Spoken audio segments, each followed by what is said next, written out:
Joins us live from BevMo with the perfect options. Paco, I have missed you. I'm so glad you're back. It's always a reunion between I miss you guys too.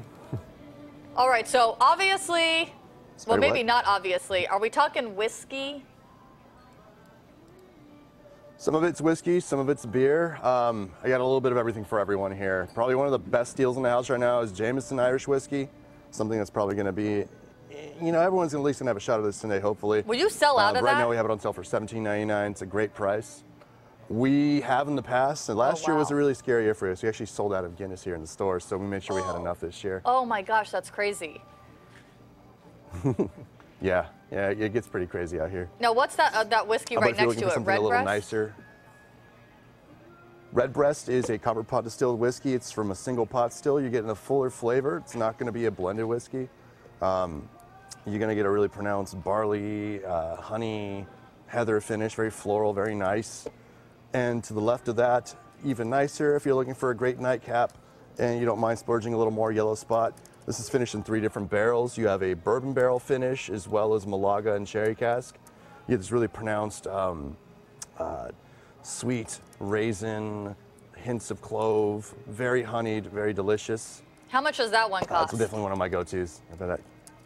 $94.99 on sale right now. Like I said, that one's not cheap, but it's very tasty. Okay, got it. If you're looking for something different outside of, if you're looking for something different outside of whiskey, I do have the Irish Miss Honey liqueur.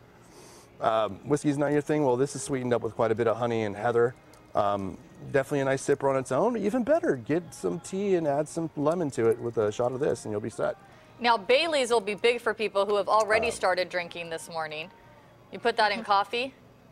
Yeah, for me, exactly. Irish coffee, that's where I would go with that. If you're not much in terms of whiskey or a honey liqueur, yeah, something creamy, something delicious in the morning to start your day right, I definitely would go with Bailey's. And then obviously Guinness. How many more did you order this year since you guys ran out last year? Wow, we've ordered at least almost 100 cases more than we did the previous year. Ooh, oh my gosh, everybody's Irish today. Just made sure we have. Yeah. Does anybody ever request? We'll move quite a bit of that. Does anybody ever request certain liquors to bake with? You know, the desserts. We can't forget about that. That's where I would go with Bailey's for sure. Yeah.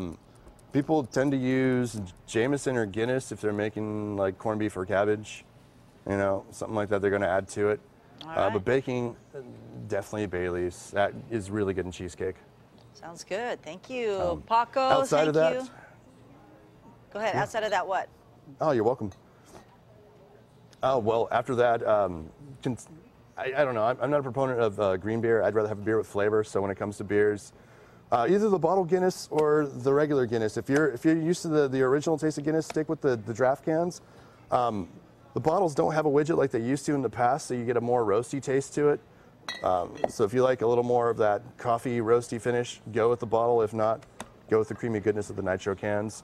Not a fan of dark beers. Obviously, we sell Smithwick's, which is Smithwick's is a amber ale. It's a little toasty, a little caramely, very tasty. Or if you need something a lot lighter, go with Harp. Harp's just an easy drinking lager, just clean and crisp. Yeah. Thanks, Paco. Thanks, Paco.